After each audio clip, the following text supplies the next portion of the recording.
Meus irmãos e minhas irmãs, paz e bem. Depois de dias escutando a carta de São Paulo aos Efésios, essa carta destinada para toda a Ásia Menor, que não toca, como já dizemos no início, em temas específicos de uma comunidade, não tem uma dimensão pessoal, mas que são reflexões que valem para toda a comunidade, para qualquer comunidade, como para nós hoje. Hoje nós chegamos à conclusão dessa carta. É um apanhado aonde o apóstolo vai usar muito a imagem da armadura espiritual, da luta espiritual. Esse tema é sempre recorrente na palavra de Deus, de comparar o empenho por uma vida de santidade com a luta. E para isso, então, ele vai dizer como alguém deve se preparar para essa luta. Veja aqui. Um tema que está em desuso hoje é o tema da ascese ascética. A ascese é a prática e a ascese é a teoria sobre ela. A ascese é a necessidade que nós temos de renunciar aos nossos caprichos, porque nós não vamos sendo empurrados se nós não tivermos o empenho na vida de santidade. Então abandonemos esse discurso de que cada um, para ser feliz, deve fazer aquilo que quer, porque isso não é real. A história da humanidade vai comprovar justamente o contrário. Não é um não que destrói uma pessoa, mas o não nos ajuda a colocar limites. Se nós não colocarmos limites, se os pais não colocam nos seus filhos limites, essa criança ela vai sofrer depois, porque a vida vai impor para ela os limites que ela não aprendeu na educação. Então, o tema da ascese deve ser sempre retomado na nossa vida de fé, porque nós precisamos nos empenhar em uma transformação para que a imagem do Cristo possa refletir-se na nossa vida.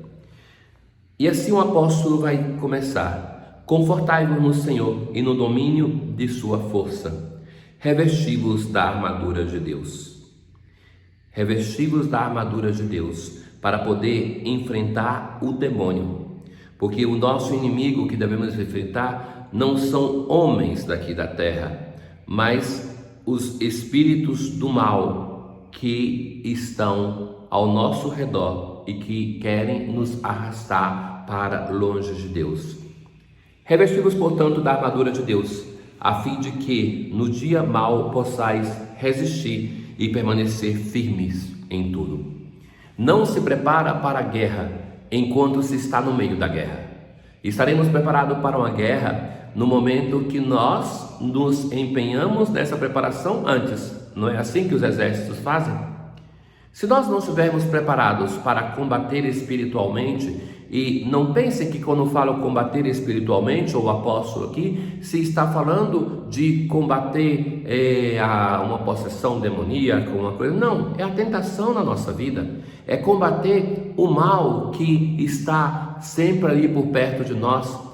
Lembrem-se daquilo que o apóstolo vai dizer, o evangelista Lucas mais precisamente, naquela parábola do juiz e da viúva, que vai dizer de rezar sempre para que nós não nos tornemos pessoas más.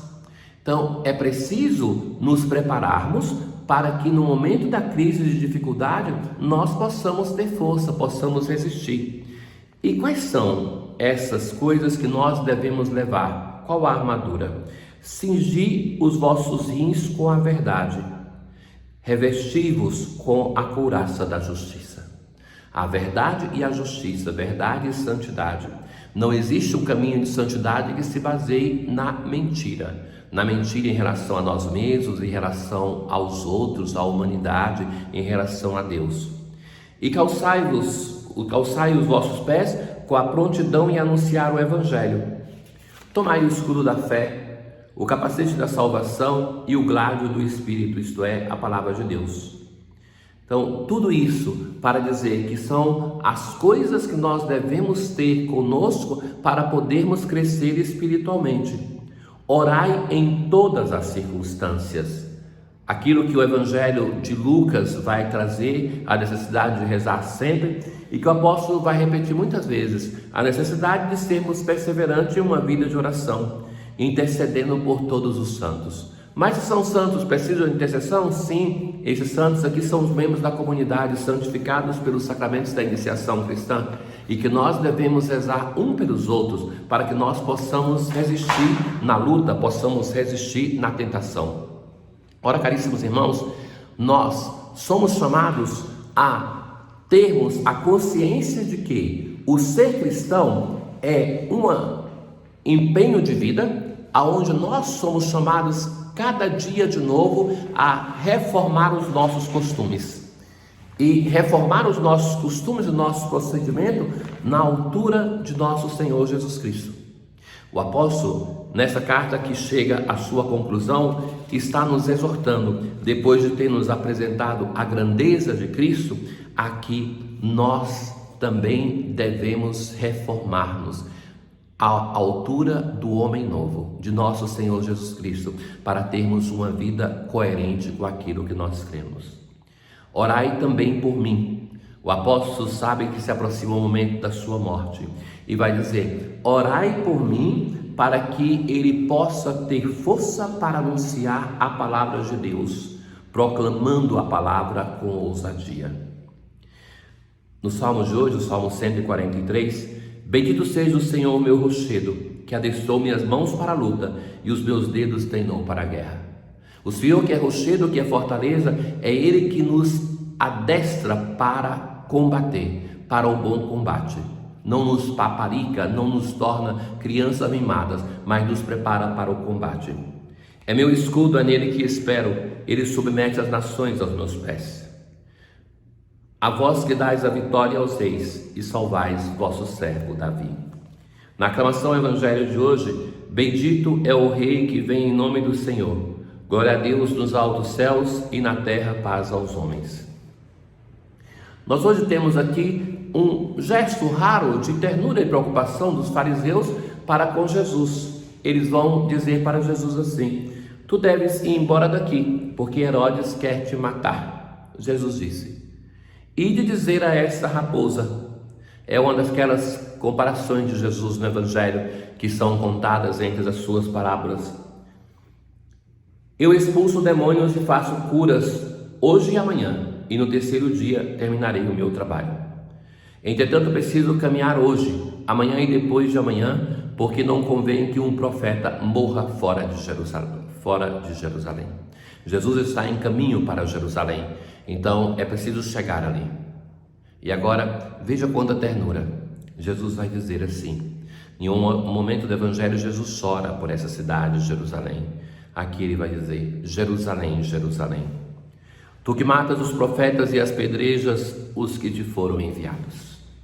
A tristeza de Jesus por essa cidade, a cidade onde mora Deus, a cidade da paz, a cidade que matou os profetas, que apedrejou muitos daqueles que seguiram Jesus. Quantas vezes eu quis recolher teus filhos, como a galinha reúne os pintinhos. Veja que imagem cheia de ternura, né? De cuidado. Eis que vossa casa ficará abandonada. Essa expressão de Jesus é considerada pelos primeiros cristãos como a profecia da destruição do templo de Jerusalém, que vai acontecer nos anos 70. Eu vos digo, não me vereis mais, até que chegue o tempo em que vós mesmos direis: bendito aquele que vem em nome do Senhor. O dia que Jesus, no domingo de Ramos, vai entrar na cidade de Jerusalém e assim vai ser aclamado. Deus cercou Jerusalém de cuidados e carinho, mas respeitou a liberdade desse povo até de não aceitar o seu Deus que chegou e que foi levado à morte de cruz justamente naquela cidade, aonde ele vai ressuscitar para a nossa salvação. Assim é o nosso Deus, ele renova sempre a sua aliança para conosco. Ele não se cansa de nos amar, de vir ao nosso encontro, mas é preciso, meus caros irmãos, que nós todos nos empenhemos a dar uma resposta de vida, de fé a este amor de Deus. Isso é a conversão. Deus nos amou por primeiro, mas cabe a cada um de nós dar uma resposta na plena liberdade, mas é a única possibilidade de nós encontrarmos felicidade, paz e, de fato, podermos estabelecer uma relação de amor com o nosso Deus. Na antífona de hoje, com a vossa vitória então exultaremos, levantando as bandeiras em nome do Senhor. Tenham todos um bom dia. O Senhor esteja convosco, Ele está no meio de nós. Abençoe-vos o Deus Todo-Poderoso, o Pai, o Filho e o Espírito Santo. Paz.